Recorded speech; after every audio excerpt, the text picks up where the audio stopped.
बाजार में आज के कारोबार पर बात करते हैं, जहां पर बाजार में आज हमने देखा आरबीआई के फैसले का भी असर दिखाई दिया है। बाजार लगातार 5वें कारोबारी दिन तेजी के साथ बंद हुआ है। आज हफ्ते का आखिरी कारोबारी दिन था और आज निफ्टी अदानी एंटरप्राइजेस और बजाज फाइनेंस की अगुवाई में 17,599 के ऊपर जो है वो बंद हुआ है। निफ्टी की बात करें तो 50 में से 30 स्टॉक्स में बढ़त देखी गई है। सेंसेक्स और निफ्टी बैंक में भी आज हमने तेजी के साथ क्लोजिंग होती हुई देखी है। निफ्टी मिड कैप और स्मॉल कैप में आज अच्छी रैली हमने देखी। निफ्टी रियलिटी में आज जोरदार तेजी के साथ क्लोजिंग हुई है। ये दिन के निचले स्तर से करीब 3% चढ़कर बंद हुआ है। निफ्टी फार्मा महीने भर की रिकॉर्ड ऊंचाई पर जाकर बंद हुआ है। दिन भर बाजार में आज क्या कुछ हुआ, क्या हलचल रही, क्या ट्रिगर्स काम कर रहे थे, हमारी सहयोगी प्रियंका ओपल आनंद बता रही हैं।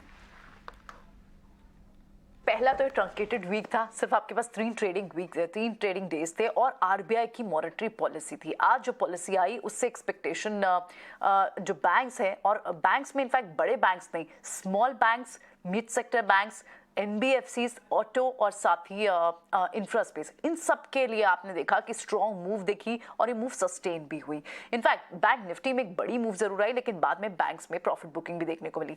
सो ओवरऑल अगर इस हफ्ते का आप रिटर्न की बात करें तो ये पहला हफ्ता था अप्रैल का। लगातार 3 नेगेटिव सीरीज के बाद मार्च में जब हमने नेगेटिव क्लोजिंग के बाद जब अप्रैल को स्टार्ट किया तो एक अच्छे नोट पर स्टार्ट किया और निफ्टी का इंडिविजुअली लगभग 1.5% का रिटर्न दिखा। स्मॉल कैप इंडेक्स में लगभग 2% से ज्यादा का रिटर्न दिखा और मिड कैप में भी 1% से ज्यादा का रिटर्न दिखा। सो अब तक के जो सेक्टर वाइज अगर आप रिटर्न की बात करें तो उसमें सबसे ऊपर आपको रिटर्न देखने को मिला रियल एस्टेट स्पेस से। इंटरेस्ट रेट सेंसिटिव स्पेस जितने भी थे, रियल एस्टेट बहुत समय से नहीं भी चले और आप लगातार मूव पर देख रहे थे। और आज जब आरबीआई पॉलिसी के बाद जब कोई रेट हाइक नहीं आया, पॉज आया, तो इस स्पेस में एक बड़ी छलांग दिखी। काउंटर्स लाइक गोदरेज प्रॉपर्टीज हो, डीएलएफ हो, for that matter Oberoi realty, Macrotech, Lodha ने तो इनफैक्ट पहले ही इंडेक्स को ऊपर खींचा और इन सब स्टॉक्स में अच्छी खासी मूव दिखी। दूसरा जो सेकंड हाईएस्ट गेनर सेक्टर रहा वो फार्मा स्पेस था, लगभग 2% के रिटर्न वहां दिखे। ऑटो स्पेस में दूसरी जो एक और इंपॉर्टेंट ट्रिगर जो इस हफ्ते के लिए रहा था वो ये, जब हम स्टार्ट में आए तो अच्छे दमदार ऑटो सेल्स नंबर्स थे, जिसके चलते ऑटो में एक अच्छी मूव थी और ये तीसरा हाईएस्ट गेनर भी रहा। एंड चौथी जो एक बड़ी चीज रही वो ये रही कि बिजनेस अपडेट्स यानी Q4 के नंबर्स से पहले इस हफ्ते में बिजनेस अपडेट्स बैंक्स और फाइनेंस सेक्टर के देखने को मिले, जिसमें सेंटिमेंट ओवरऑल सुधरा एचडीएफसी ट्विंस के लिए, इंडसइंड बैंक जैसे काउंटर्स के लिए, फेडरल बैंक जैसे काउंटर्स के लिए और इनफैक्ट उज्जीवन, इक्विटास, इन सब बैंक्स के लिए।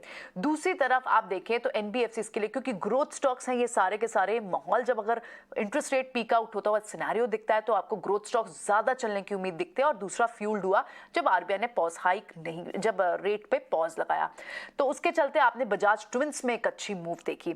आप बैंक्स को देखें तो वो चौथा बड़ा स्पेस थे इस हफ्ते, 1% की मूव आपको इस हफ्ते में बैंक से देखने को मिली। उसके बाद आपके दूसरे जो बाकी स्पेसेस आते हैं उसमें निफ्ट, मेटल, पीएसयू, ये सब स्पेसेस आते हैं। कैटेगोरिकली अगर सिर्फ आज के आप ट्रेड की बात करें तो जो बड़ी मूव्स आई, अडानी स्टॉक्स वापस आए, बजाज ट्विंस में मूव थी, ऑटो में टाटा मोटर्स जैसे स्टॉक बड़ी मूव के साथ बंद हुए और सन फार्मा जैसे स्टॉक्स में भी बड़ी मूव देखने को मिली।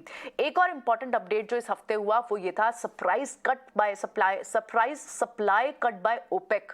क्रूड पर एक सर्ज हमने देखा और साथ ही विंडफॉल टैक्स जो रोल बैक किया, उसके चलते एनर्जी स्पेस में रिलायंस जैसे काउंटर्स ने इस हफ्ते बाजार को ऊपर की तरफ खींचा और जिसके चलते आप एक जो रेजिस्टेंस जोन की बात कर रहे थे 17,600 के, उसको बाजार ऊपर की तरफ तोड़ने में कामयाब रहा है और बायस अब आपको इस वक्त बुलिश ही दिख रहा है।